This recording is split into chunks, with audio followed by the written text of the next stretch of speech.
texto à un frère qui fait du judo, en lui disant bravo, bravo. Mais alors, bravo. Parce qu'il a préféré son honneur aux honneurs consacrés par les JO.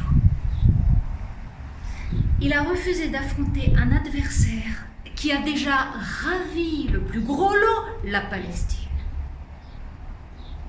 Et en haut lieu, c'est à moi qu'on a écrit pour me dire que j'ai perdu la raison. Et pour avoir soutenu l'insoutenable, je ne suis plus du tout solvable. Je n'ai plus de maison. Plus de maison. Pour remplir ma fonction ou accomplir ma mission en écrivant et en élevant mes enfants. Je n'ai toujours pas trouvé, mais je cherche toujours les raisons de ma fuite en avant pour ne pas affronter l'ouragan qui est juste devant. Et pour ne pas risquer de l'occulter, j'ai fait le tour de la question en allant jusqu'à consulter des consultants avisés et autorisés à répondre à ce genre de questions. Que puis-je faire pour avoir droit à un toit sans concéder un iota de mon idéal? De mon idéal du moi, sans me consterner, ni me prosterner. Et ce n'est pas donné. Je dois me l'avouer, des deux côtés de la Méditerranée, ce n'est pas donné.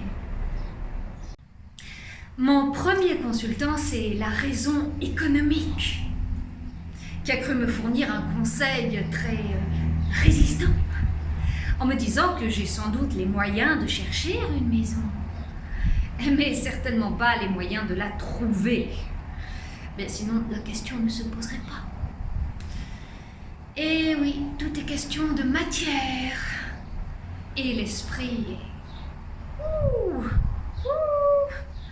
est loin derrière l'esprit.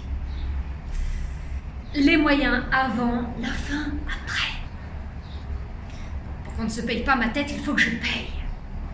Ou que je creuse ma dette. Ouais. Alloué. Alouette. Méchante, alouette, méchante. Tu ne fais rien d'autre que de me plumer.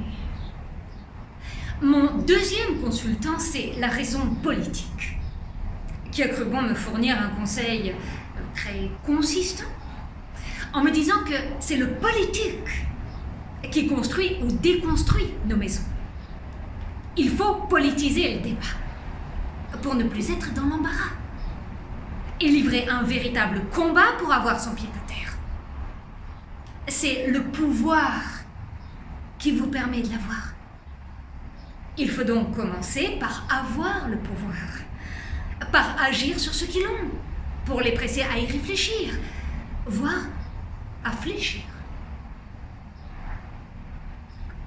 Ne cherche plus ta maison, ta raison suffit pour la construire. Et si on te la détruit, eh bien, tu t'efforceras de la reconstruire. Mon troisième consultant, c'est la raison mystique, qui a cru bon me fournir un conseil plutôt insistant, en me disant que la raison n'a pas d'autre raison d'être que d'être la maison de l'être, maison mythique ou mystique, qui n'abrite que celui qui croit qu'il l'habite. Il n'y a pas d'autre toit que la foi, ni d'autre demeure pour songer au bonheur.